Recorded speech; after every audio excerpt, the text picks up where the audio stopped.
Hello. Okay, for those of you returning to the channel, welcome back, and for those of you that are new here, that have just stumbled upon this video, then thank you for joining me. Here is my spoiler-free review of the science fiction dark comedy Mickey 17, directed by a Bong Joon-ho. I've been really looking forward to this movie. It's one of my anticipated movies of the year. It's based on a novel titled Mickey 7 by an Edward Ashton. Now, I've never read the novel, so I wasn't really sure what to expect with this movie, other than the glimpses that we got of it within the trailers, you know, within the synopsis. But I've been really looking forward to it because you've got Bong Joon-ho here at the helm, directing and writing, adapting this novel. And so I can't really compare it to that original source. But from what I've witnessed within the trailers and just from reading the synopsis, it kind of reminded me a little bit of Moon, directed by Duncan Jones. Now, Moon is a movie that I absolutely adore. It's one of my favourite movies of all time. And so, due to that kind of resemblance that I was getting from this movie, as well as many other factors that play into sort of with what's involved and who's involved with the creation of this movie, it just got me really, really excited. So, set in the future, the plot follows a man who joins a space colony as an expendable, a disposable worker who gets cloned every time he dies for research purposes. So, let's start with one of the major positives that I had with this experience, and that is the performances. Robert Pattinson as our main character, Mickey Barnes, or Mickey 17, or Mickey 18, is simply superb here. I loved how he brought this character to life. Due to how he's bringing this character to life through his performance, I just found something incredibly endearing about the character of Mickey 17. And for those of you to this day that still doubt this man's ability to act, that have never seen movies like The Lighthouse or The Batman, I urge you to experience this movie, to just simply observe how Robert Pattinson is bringing this character of Mickey Barnes to life, because for me, it really showcases this man's range, his ability to bring different characters to life. Because what you witness here, or what I felt like I witnessed here, was a character that was going through the sort of mix of emotions, from this kind of the comedic aspect to the sort of the more kind of heartfelt moments, and it's all done in a way that is very seamless, very natural, very organic, and it's, you know, the heart of this movie is beautifully brought to life by Robert Pattinson's performance as a result, because he's sort of able to really kind of convey these different shades of emotion in a way that does feel natural and organic. Like Mickey 17 has a little bit of a silliness to it, like almost like a kind of a sort of cartoon comedic aspect to it. And Robert Pattinson can go from being perhaps a little goofy to kind of really feeling emotion and sort of real pain and sadness. And it's done in a way that kind of hits hard emotionally as a result. Yeah, Robert Pattinson here is just simply superb. Naomi Ackie as Mickey's love interest is also superb here. I mean, I actually forgot that I was watching Naomi Ackie. I absolutely adored her in Blink Twice, and she brings a completely different character to life here within Mickey 17. And just like with Robert Pattinson, she really sort of showcases her ability to bring different characters to life in a way that just feels real, feels organic. Like there is a weight that she adds to this character. At the same time, like with Robert Pattinson, Naomi Ackie does a beautiful job at seamlessly sort of balancing these different tones when it comes to the character, from sort of the more cartoon comedic element to the more serious moments. And she does it, like with Robert Pattinson, she does it beautifully. And I'm going to sort of touch on sort of these different kind of tones and styles a little bit more. But the reason why I'm sort of bringing it up here with the performances is because the performances play an integral part, I felt, in sort of bringing this aspect of the movie to life. These kind of different shifts in tones from the sort of the more cartoon comedic aspect to the more sort of the dark elements of the story and sort of those more kind of somber, emotional and sort of horrific moments of the story. And it's brought to life beautifully through all sort of different elements in how this movie is crafted, but it's also elevated and brought to life by the superb performances. And like Naomi, like I said, I absolutely love Naomi Ackie, and I loved what she did with her character in Blink Twice, but she brings a completely different character to life here, to a point where I actually forgot that it was Naomi Ackie, and I actually came out to the movie and I said to the person that I'd watched the movie with, I was like, who was that actress again? Because I'd been so kind of mesmerised by the entire experience and by the performances that I just completely forgot who she was. And it was like, you know, it's that woman from Blink Twice. And I'm like, wow. Mark Ruffalo as Kenneth Marshall, this egomaniacal politician, is also superb here. He's amazing. He's great at delivering the humour. Again, kind of balancing those kind of different tones when it comes to sort of the silly comedic side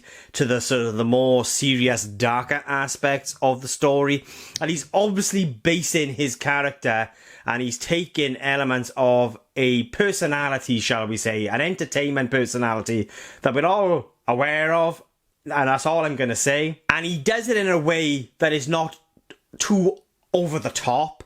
Like, in many ways, I felt like it was quite subtle, or it was subtle enough not for it to be too sort of, you know, not just sort of too over the top to the point where it ends up sort of falling into SNL territory or becoming a sort of a caricature of the person that he's obviously taking influence from to bring this character to life. I just felt like, again, there was kind of like the right balance of having sort of moments of a character that we are very aware of in real life, that he's sort of really kind of channeling you through this character of Kenneth Marshall, but also being Mark Ruffalo's own creation, his own thing.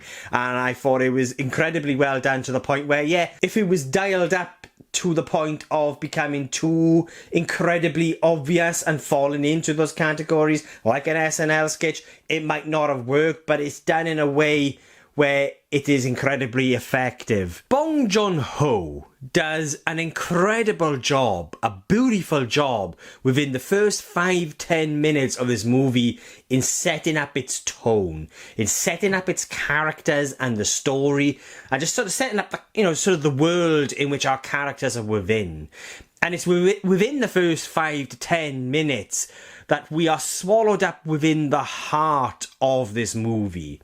And it's a heart or a pulse that remains throughout the entire experience. It's always there. It may get a little faint within moments or sections, but it's a pulse that is always felt.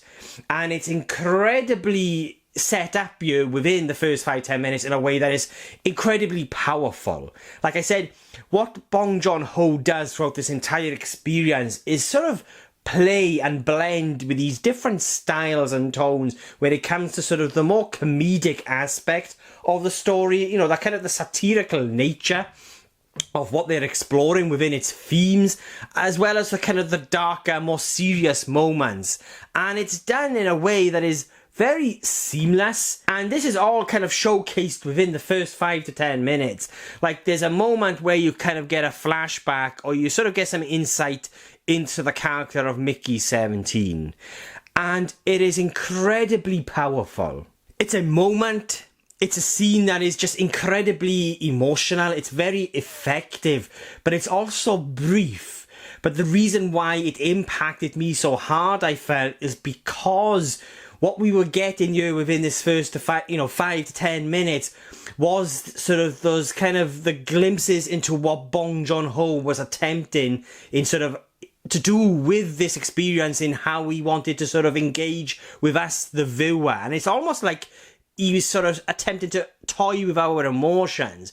Because, you know, at one point we sort of put at ease due to sort of that more kind of lighter, softer, comedic aspect of the story. And then all of a sudden, we're hit by a freight train when it comes to sort of getting sort of insight into the character's more sort of emotional, sort of vulnerable aspect, really, of a character like Mickey 17.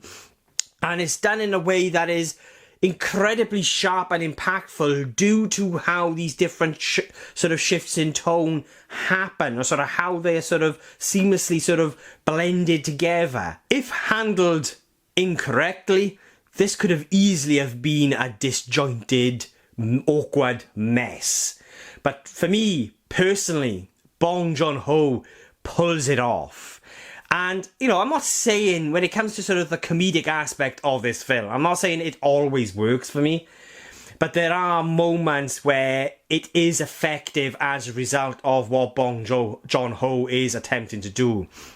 And what I mean by sort of not always working, you know, there are moments where the humour doesn't always hit. There are moments, you'll get these sort of scenes where I felt like they could have just been tightened up a little bit, because it gets to a point where I just feel like it becomes a little bit too clumsy maybe, or awkward, and perhaps needed to be tightened up just a little bit. But at the same time, it's also working due to what Bong Joon-ho is attempting with sort of taking us on this trip of being put at ease and going from one extreme, you know, so from being at a point where you're laughing or chuckling to being sort of disturbed due to sort of the dark nature of what is happening in this moment, to then just being horrified because of where we end up in a certain moment, where, you know, it could be a character that just pulls a gun out and puts it towards someone's head, and it'll be a moment that sort of like goes from one extreme to the other extreme,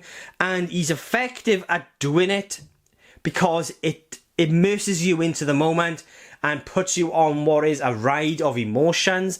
At the same time, I felt like there are certain moments that perhaps could have been tightened up just a little bit, and where the humour perhaps didn't always hit. But for the most part, I found it to be incredibly effective. And so as a result of that kind of bloatedness, you could say, in moments throughout the experience, because you will get these scenes that are incredibly engaging, incredibly immersing, because they kind of put you on this emotional ride as a result of what Bong Joon-ho is pulling off you with the movie's tone, and sort of those different styles and shifts, sort of in regards to sort of the comedic aspect of its story and the sort of more serious, darker themes.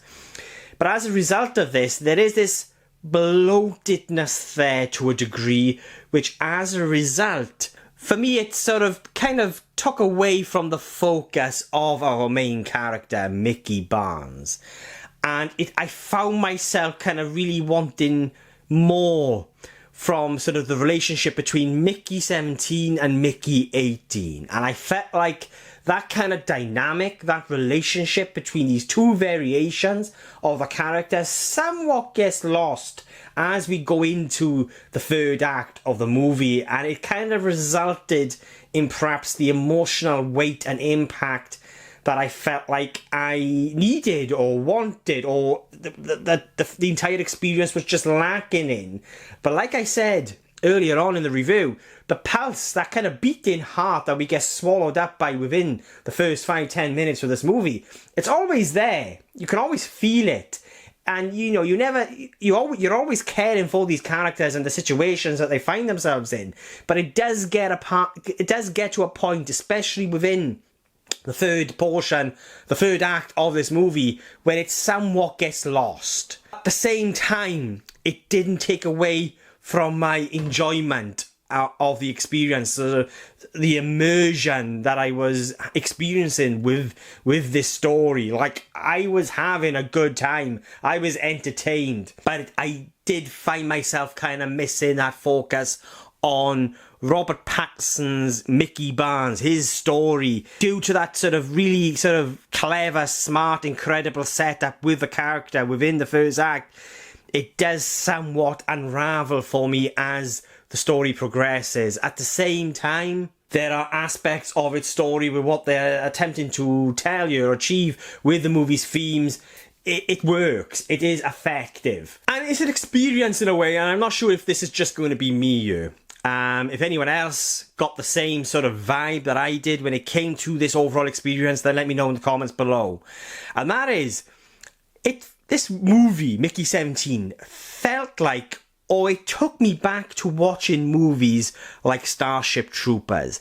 It had that kind of same sort of aesthetic to it, of sort of vibe to it when it came to these sort of science fiction movies where you have that kind of very satirical aspect to its story. It reminded me an awful lot of Paul Verhoeven's RoboCop and Starship Troopers. It had that essence about it, and I'm not sure if that's just me or anyone else felt the same way. Let me know below in the comments if that is indeed the case. But there was just something that really kind of just took me back to being a kid again, watching movies like Starship Troopers.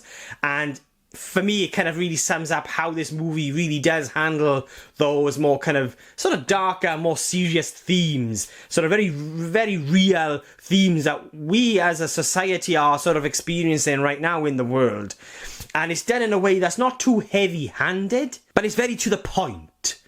And it's having fun. Like, it wants to have fun. Yes, it wants to explore these kind of very real themes, whether it be fascism and sort of individuality and all of that. There's very deep themes here. The movie has layers, and I just really enjoyed that aspect of the film. Like I said, it just sort of really took me back to movies like Starship Troopers. So yeah, I really enjoyed Mickey 17. It's a movie that takes these kind of very real, dark themes, and themes that we are sort of exploring today as a society, that ends up making this movie feel very relevant and quite important. But like I said, it doesn't get bogged down by it. The only other sort of films that I can compare it to are movies like Starship Troopers, where it has very similar themes. But like I said, never forgets to have fun as well. It's not too on the nose. It's not too heavy-handed with those themes. But the layers are there. There is depth there.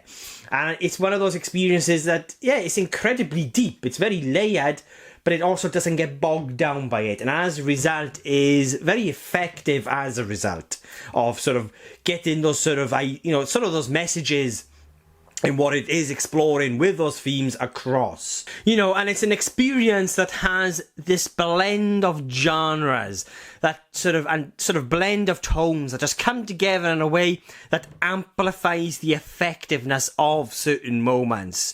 For example, you will get this absurd, comedic, silly, cartoon-like moment, and then it's followed seamlessly by a moment of horror and anger.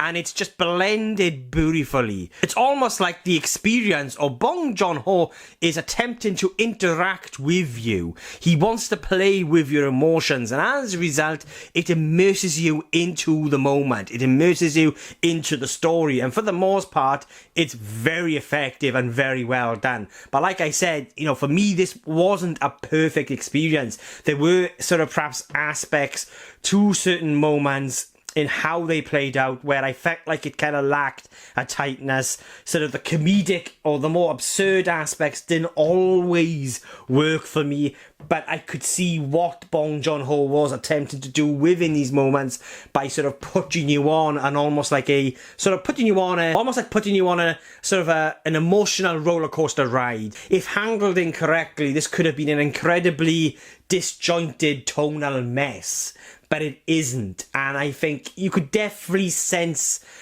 or what I felt like, there was inspiration taken from movies like RoboCop and Starship Troopers that handle very similar themes, but at the same time, it's very much a Bong Joon-ho movie. So yeah, enough rambling on from me. I highly recommend Mickey 17, and I will be giving Mickey 17...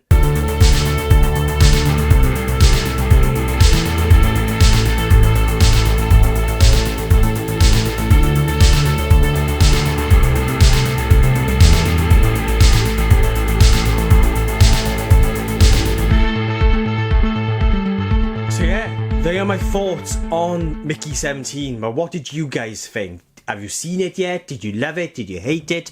Do you agree or disagree with anything I've said? And please let me know in the comments below, and let's get a discussion going. And if you've made it this far into the video, then thank you so much. I really do appreciate it. And if you want to watch future movie reviews from just some random Welsh geek rambling on, then please hit the subscribe button. It will mean an awful lot to me. My next movie review will be for Steven Soderbergh's The Black Bag. Really looking forward to checking that out. You've also got the latest from Paul W.S. Anderson releasing next weekend as well, titled In the Lost Lands. It's based on a short story by George R.R. Martin, and that's perhaps the only thing at the moment that's got me remotely interested or intrigued by this movie. I've seen the trailer. It looks shit. It looks like a classic Paul W.S. Anderson movie. You've got, Dave Bautista is actually the other sort of kind of intriguing aspect to this film. Like, I'm a massive fan of Dave Bautista as an actor, and so that has definitely got me intrigued by this. You've also got Mila Jovovich starring, surprise, and yeah, just another big thank you to all of those that have connected to the channel, whether it be liking, commenting, subscribing. It means an awful lot. So yeah, enough rambling from me. Thank you guys for watching. I really do appreciate it, and I'll be catching you guys soon.